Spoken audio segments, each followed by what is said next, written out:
On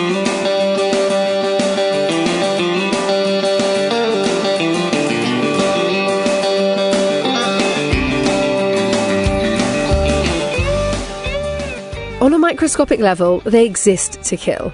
They travel, they attack, they hide, they even gather together in defense maneuvers. Pathogens are the enemies of every member of the healthcare team. On Pathogens and PPE, we give you the tools you need to fight these threats and win. So sit back, tune in, and let's make these microbes tremble at the sound of your name.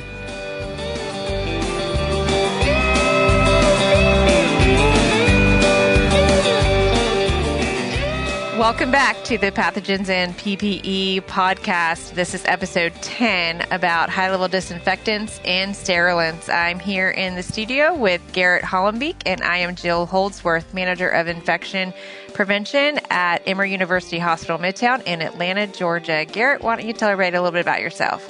Hey, thanks, Jill. Really excited to be here today. Like Jill said, my name is Garrett Hollembeak. I'm the infection preventionist for Bon Secours Mercy Health at their Fairfield Hospital. This is new IP. Before this, I was sterile processing. So this is a pretty exciting episode to see how this business of HLD fits into infection prevention. So I'm pretty excited about today's episode. Excited to have you in the studio today. And we have two great guests for you, Robby Miller and Jake McHugh. Don't go anywhere. We're going to be right back.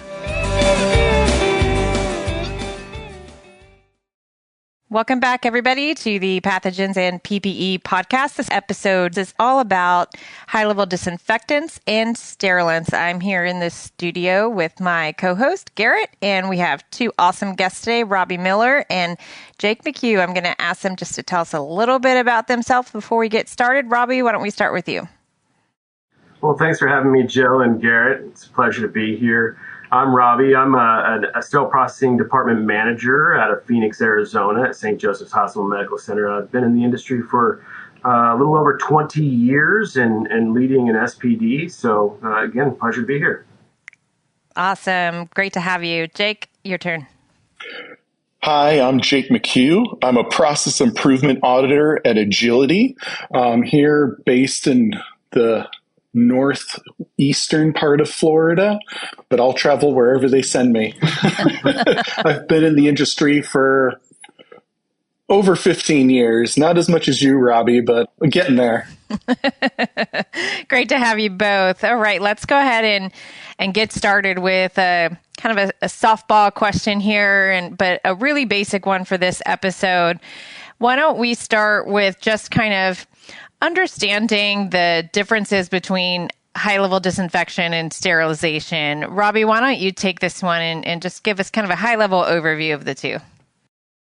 Yeah, there are two basic fundamental differences between these two. High-level disinfection is going to kill all microbial life, but it doesn't necessarily destroy large numbers of bacterial spores, where sterilization is going to kill everything. Sterilization is really going to destroy 100% of all bacteria, fungus, viruses, as well as all spores present. And it's a validated process.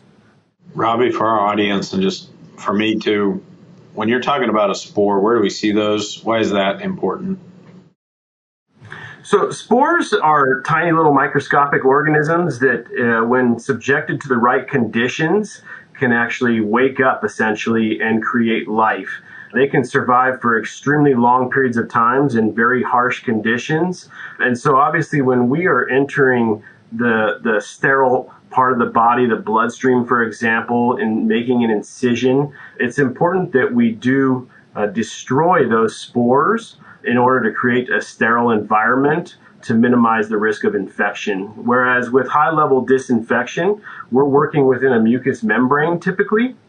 And so much like, if we think about oral as a mucous membrane, we swallow things all the time and it's a very little risk to us, correct? Thanks for explaining that. I think that gets overlooked a lot of the times about what really is the difference between HLD and sterilization. So thanks for explaining that. That was great. Thanks so much, Robby. And Jake, can you give us a rundown, especially as an IP?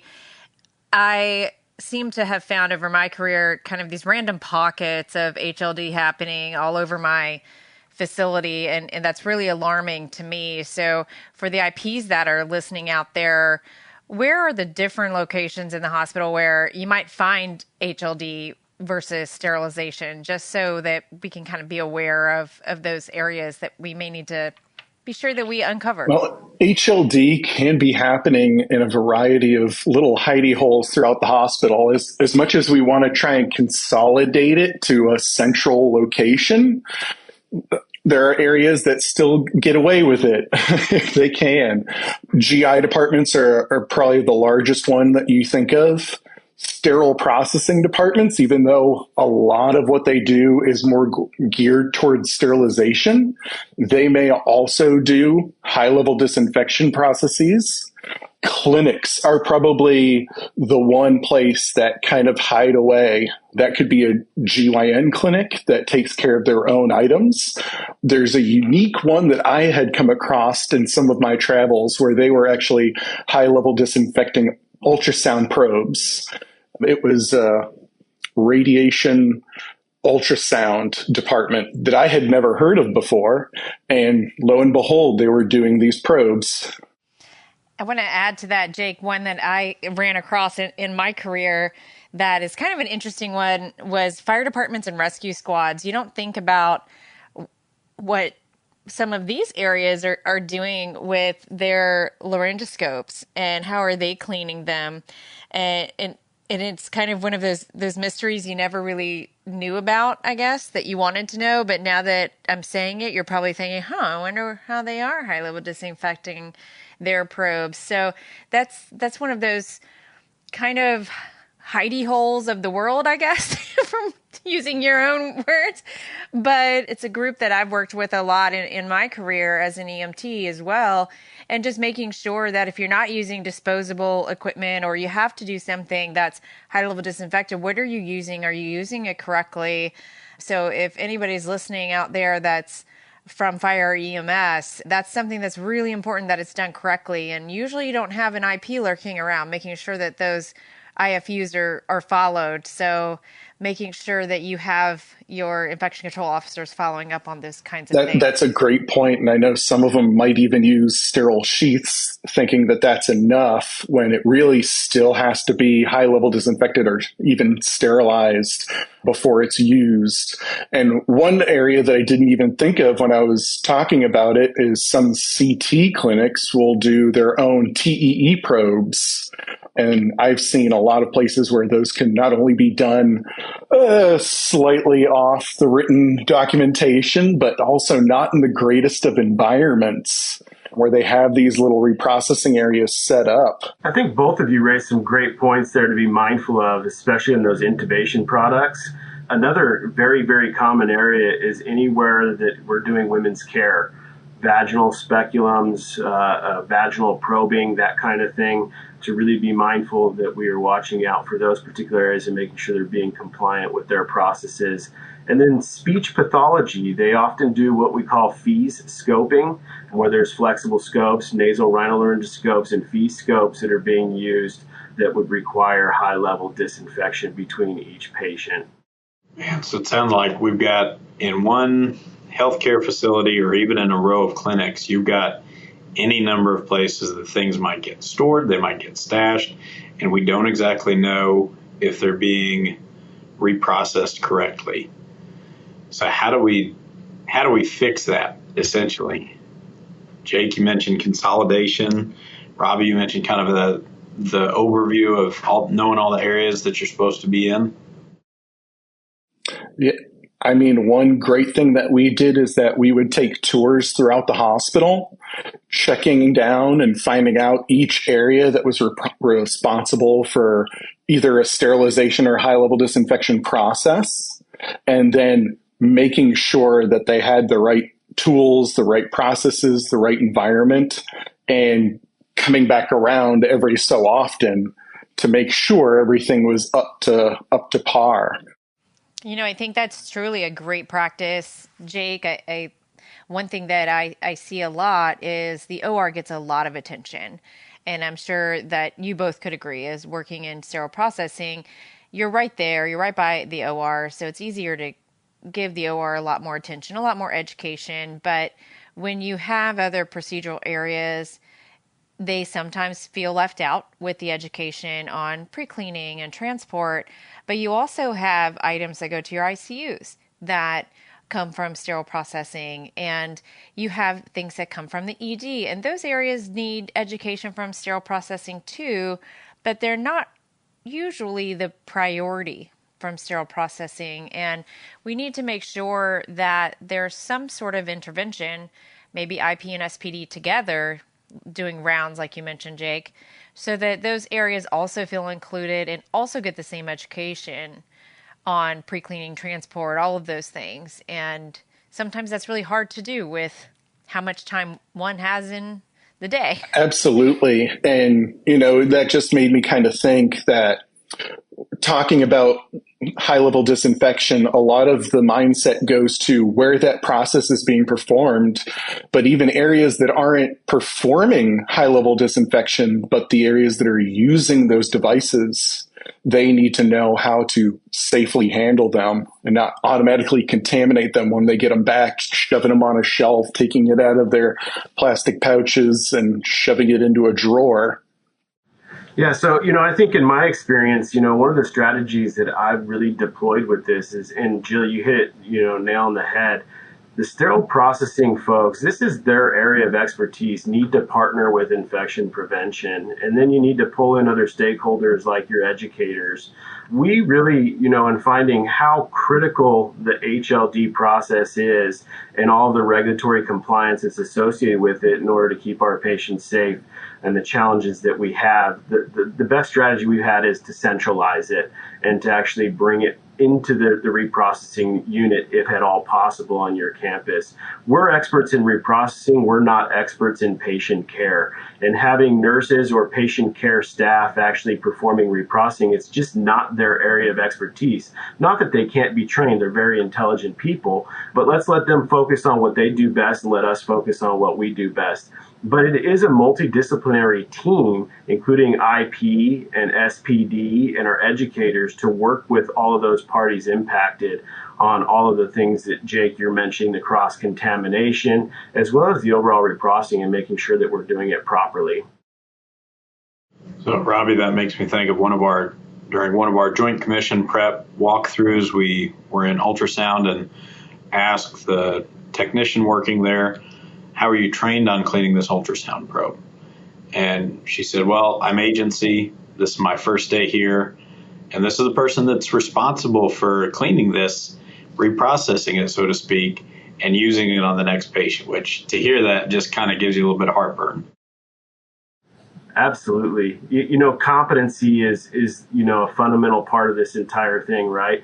And so, again, I just feel that if we can have folks who are committed to doing the reprocessing, certified and doing reprocessing, focusing on that practice, we can achieve better success and compliance. But certainly every facility is challenged with its own, design, workflow, resources available. But it does start with, one, our infection preventionists understanding where these practices are taking place and partnering with the right people in order to ensure that they're being done properly in those facilities. I love what you just said, Robby, because one of the things that I always recommend to people when I do talks is to have a list of every single item that you perform high-level disinfection on, and always have it at the ready, because surveyors will come in and ask for that same type of list. And if you don't already have that made, you're going to feel extremely overwhelmed on that day when the surveyor asks you for it. And as an IP, I should already know that. I want to know that because I can also use that as an audit tool so that I can go anywhere at any given time and say, I'm going to audit my TEE probes today. I'm going to audit the ureteroscopes today, because they may all be in completely different areas being reprocessed, or they all could be in one area. But what you do want to know is what all is being high level disinfected in your facility, or at least under your umbrella, so that you can go find them and check on them. And then especially if something new comes along, then you want to be able to add it to your list. And that's super helpful when it comes to survey preparedness and when the surveyor walks in. Speaking along the lines of high-level disinfectants, as an IP, I have always tried to get rid of anything that is using something along the lines of Sidex or manual types of soaking. So I want to talk about that a little bit and get your all's opinion on that. What are the big challenges? Why do we always say like, oh, let's move to something automated? What is the big deal with manual soaking, and why is it just easier to move to something automated? Jake, I'll start with you. Well, an automated process is usually a better situation because of the automation takes that human element out for making mistakes. You know, putting in, we'll say, flexible scopes with all of their channels. There are so many steps for not only manually cleaning it, but now you're going to go through the disinfection process. You have to make sure that your syringes are working, that everything is clean, that you're flushing it through, you're allowing for the soak time, the contact soak time to happen, and that there are no bubbles throughout the process. And then you have to rinse all that through again. It can be very demanding on the technician performing that. So moving to an automated process where the machine does it all for you, probably in a quicker time frame, a lot safer, so your technician can actually go focus on something else. I can just hear everybody right now wondering if there's bubbles in their scopes. I'd certainly agree with what you're saying, Jake. You know, automation provides standardization. When we're doing things manually, if you've got 30 technicians, they're probably doing it 30 different ways, right? When you talk about the lumens and flushing, how many mLs are they flushing, right? And with the complex IFUs that we're dealing with, it really creates that standardization that we're looking for, taking out that human element. That's a huge advantage. I think, Jill, to your comments about eliminating Sidex OPA, I mean, one always comes down to the instructions for use and what manufacturers are stating is required to disinfect their product. And unfortunately, we do see differences from one company to another, one device to another, which can put facilities and departments in predicaments where they have to use multiple high-level disinfectants, and then we need to be aware of what those risks are. As with Sidex OPA, there are a few risks when using Sidex OPA, known risks when it comes to cystoscopies, for example, or HPV when dealing with HPV. Can you go into that a little bit more, Robby? I think that's new information to me, and I think maybe new information to some of our listeners about some of those risks. Yeah, so, you know, Sidex OPA has known risks with patients who've received multiple cystoscopies, for example, treated for bladder cancers, have been known to have anaphylactic reactions when exposed to Sidex OPA, which is why it's really critical that you're following protocols for rinsing Sidex OPA or any other orthophthalaldehyde off of the device before it's reintroduced to another patient and that risk of exposure to it, as well as HPV, the strands HPV 16 and 18 specifically have shown great resistance to numerous high-level disinfectants, including Sidex OPA. And in fact, right now, vaporized hydrogen peroxide is really the only product that's known to destroy HPV 16 and 18 specifically. And so certainly with devices that are being used in the vaginal canal or rectally, that's something you might want to take into consideration in making sure that we're using the proper high-level disinfectant in order to ensure your patient's safety. Wow, that's great information. And I think you're right, Garrett. I think that may be new information for some of our listeners. We probably should go into that a little bit more on another episode. There'll probably be a whole episode just on that. Switching gears a little bit, how do you know in regards to your equipment if the solution that you're using is actually even indicated to be used on that piece of equipment? And Robby, why don't you start with this one? Yeah, I think, you know, that IFU, right? We think IFU is a 4-letter word, but it comes back to we've got to check our IFUs, right? And again, as I alluded to before, the reality is Oftentimes we're put in situations where a device may be only validated for one high-level disinfectant. You may have multiple devices. We kind of talked about, the TE probes. We've got vaginal probes. We've got flexible scopes. Maybe you have an esophageal disease center. You're doing motility catheters. And then even think about your topical probes that are being used on non-intact skin. All these different devices might require a specific high-level disinfectant. So it comes back to the IFU, and then you can start to figure out how you're going to deploy that high-level disinfectant. Hopefully you have an automated method. And I think it's important to also recognize that the new ST91 standard that was published in 2021 really recommends that for flexible scopes specifically, we are using automated methods, not manual methods. That is now the recommendation. And so all of our facilities should be moving towards that once you determine what high-level disinfectant you are in fact going to use. And then the last piece is some flexible scopes require sterilization. And so it's important to really understand that as well. I think more and more we're finding that the one-size-fits-all approach is not sufficient for these complex instruments. We use four different high-level disinfectants in my facility, and if I could, streamline that down, my goodness, it would be huge. But again, that's part of the centralization piece and part of the challenge based on IFUs. But that's kind of the reality with the complex environment we're working in with so many different devices and technologies available to us now. Jake, I'm going to ask you the golden question, and I hope you have the answer to it because it'll make everybody listening really happy. What's the cheat sheet, the Cliff Notes, if anybody's as old as me and remembers Cliff Notes, to finding the easiest way to understand the IFUs and to know what is the best way to clean these scopes or these instruments, or do I use high-level disinfection? Do I sterilize?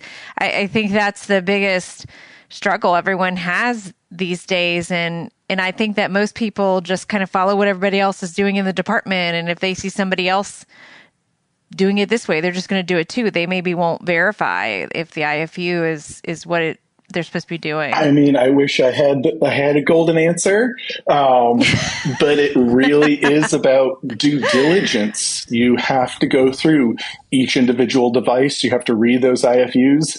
And, speaking back to Robby's point, I remember finding a rigid scope that was being high-level disinfected, and we went through the IFUs, and the ones that had several there listed to use, that had several there listed to not use, and the one being used didn't kind of fall into any of those categories. So what did we do? Well, we called the manufacturer and we talked with them, and it turns out that it actually was approved. They had additional information for that, and we got that and put it into our records. But it can be very confusing. But, to be safe across all boards, if something can be sterilized, I would try to move that device away from high-level disinfection and move it into sterilization if possible.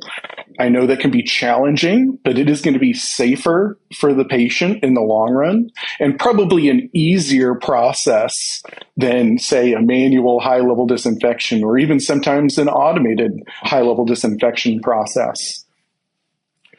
And saying that, I also want to mention that whenever you are moving from high-level disinfection to a sterilization, there is a chance that some of these devices can start to break down because it's so used to that high-level process, which is low impacting. The sterilization is such an aggressive force. I have seen instruments that tend to start to break down and have to go out for repair. I never would have thought of that when you switch. That's a really great point. I'm not going to say that it happens every time, but it's almost like the instruments get used to the chemical. And it's like, wait, what are you doing to me now? This isn't where I belong. It's a rigorous process. I mean, if it's tough on bacteria, it's going to be tough on the instrument, the material too. Absolutely. You hit on instrument safety, what's safe for the instrument. We've hit on what's safe for the patient. I'm wondering staff safety. Some of these chemicals are pretty caustic. They have different PPE requirements. How do you balance and fit all that into finding not just what fits the IFU, what fits your policies, but what's safest for our staff to use.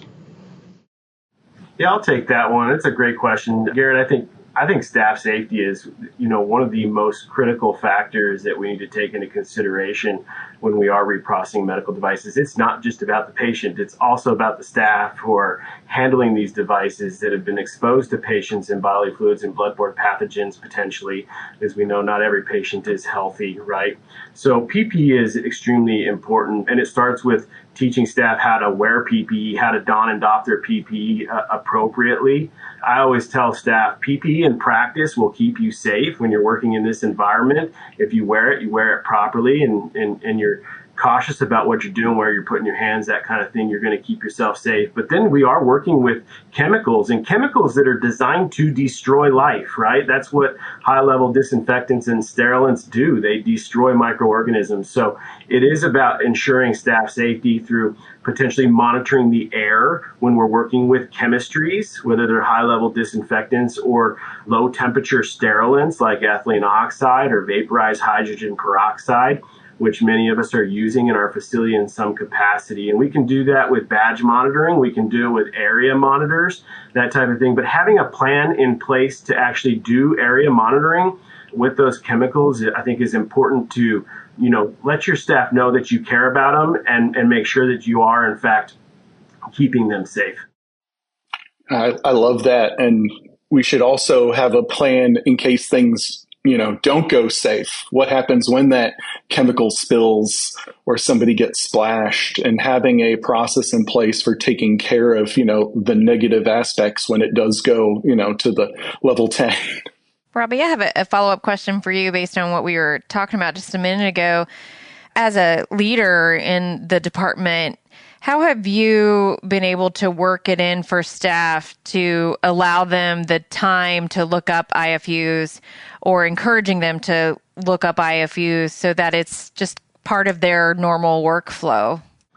Yeah, so I am blessed to have a strong leadership team. And so the way we've really designed it is that the leaders are responsible for monitoring every new incoming device, looking up the IFU. We store the IFU electronically in a shared drive that the staff have access to. We educate them to that drive so they are able to look anything up if they have clarifying questions about an IFU. But ultimately, we have a communication process as we implement every device to communicate to the staff how to process that with respect to, is it high-level disinfected? Is it sterilized? Can it go in a washer? Can it not? Can it go in an ultrasonic? Can it not? Can it be immersed? Can it not? Do you hand wash? Do you automated wash? And we do that through multiple forms, starting with huddle, posting, emails, and then ultimately the IFU stored in a shared drive for them. But we take the responsibility of communicating that to them and providing that resource that they can always look it up themselves. Autonomy is so huge. That's really fantastic. I would add to that your infection preventionist should have access to that information so that they can come in. I think it's really important that our IPs can come in and back us up as leaders, know what they're looking for within the department to make sure that we're doing a good job. We're a team in this. So for them to have access to it as well is very, very important, especially as you're strategizing where and how you're going to process the various devices that are being used on any given campus.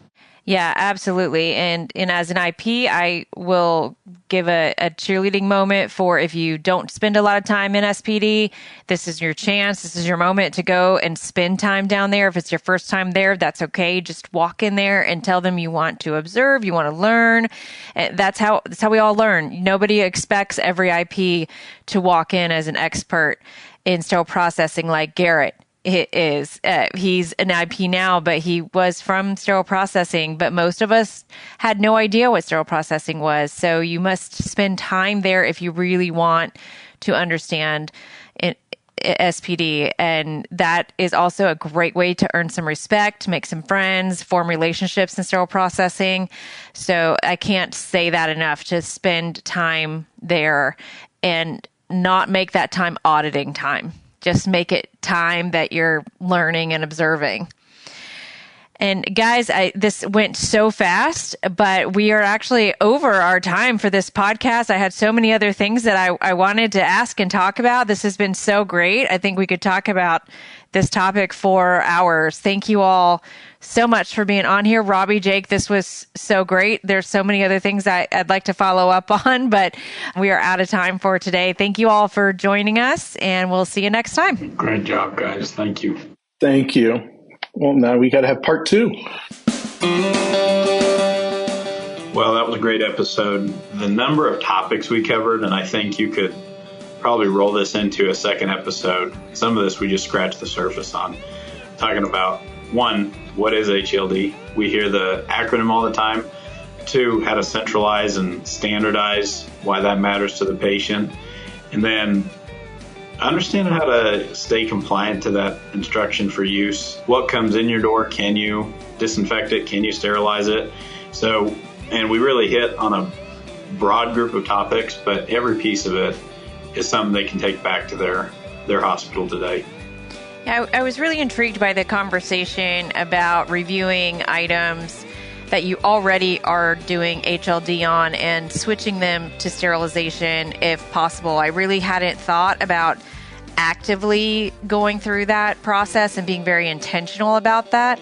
And even thinking about they may break down if you do that, even if it's the best thing to do, that they were used to the chemicals. So I thought that was really interesting. And I haven't really heard of anybody being very intentional about going through everything that they have and checking to see if sterilization was an option and they should switch to that. So I thought that was really intriguing, and thinking about how we might even start that process at my facility. So I think that will be really interesting to see who starts doing that after this discussion, and I'd love to hear some feedback on that.